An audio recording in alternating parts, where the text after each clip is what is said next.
halamang ito na sa pangalan pa lang ay pera na.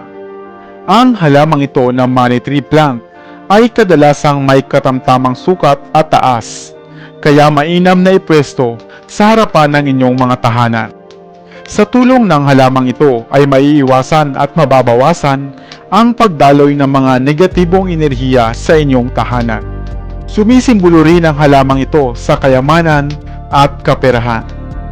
Iron Tree. Dahil sa mataas na demand ng halamang ito na kadalasang makikita sa may liit at may katamtamang taas, mainam ito sa harap ng ating mga pintuan.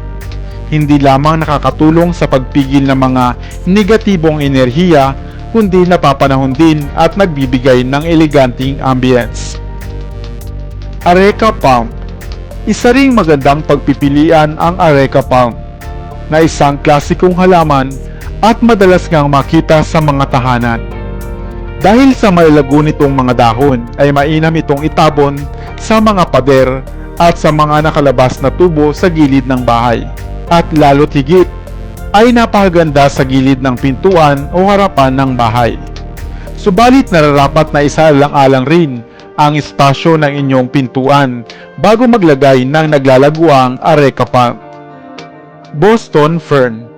Mainam ang pakong ito na pangsalag at pangontra ng mga negatibong enerhiya na papasok sa ating tahanan. Isa itong mainam na pagpipilian at madaling ibagay sa mga modernong bahay o tahanan. Jade Plants.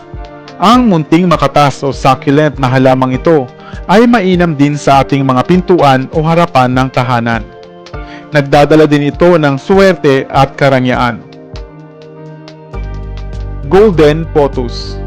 Kilala din ang money plant na ito na Golden Pothos na nagdadala ng swerte sa tahanan at higit sa lahat ay naglilinis ng hangin sa paligid. Dahil gumagapang din ang halamang ito, madalas nga ay ipinapaso ito upang gawing hanging plant. Lime Tree.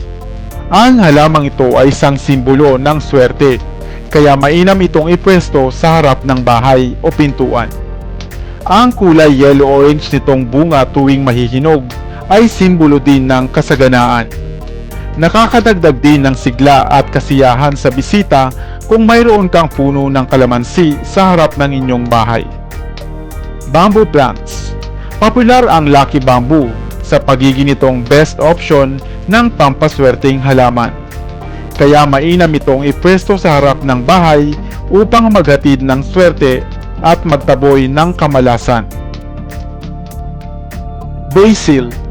Basil o tulsi. Isang halaman na kilala rin sa pagiging isang herbal plant. Importante sa pagluluto at may mataas na impluensya sa relihiyong Hinduismo. Simbolo rin ito ng swerte sa hanapbuhay at pagninegosyo. At gayon din sa ating tahanan. Kaya mainam itong ipwesto sa harap ng ating mga pintuan. Jasmine. Isang magandang halaman sa harap ng bahay ang jasmine. Ang may liit nitong puting mabawangong bulaklak ay naghahatid ng sariwang hangin. Umaakit din ito ng swerte sa tahanan at pinaniniwalaang sa tulong nito ay makakasumpong ka ng tunay na pag-ibig.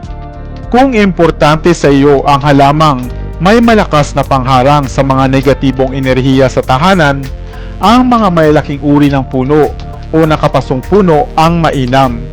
Subalit kung nais mo naman ng mga mumunting halaman, ang pinagsama-samang mga mumunting halaman na ating nabanggit ang iyong pagpipilian. Meron ka ba ng mga ito sa inyong pintuan, sa gilid man o sa harapan ng inyong bahay? Sana ay may bago kang natutunan sa videong ito. Dito na sa Best TV, tayo ay matuto, utak mapuno ng bagong kaalaman. Dito na sa Best TV, tayo ay lumibot, lihim na mundo ay ating matuklasan. Dito yan sa Best TV, dito yan sa Best TV, dito yan sa Best TV. Sapagkat ang mga laki may alam, dito yan sa Best Tara TV. bes, sabay-sabay tayo na matuto, pagkat dito sa mundo lamang ang siyang marunong. Ating utak salina ng panibagong dunong, mga bagay na sa buhay ay makakatulong.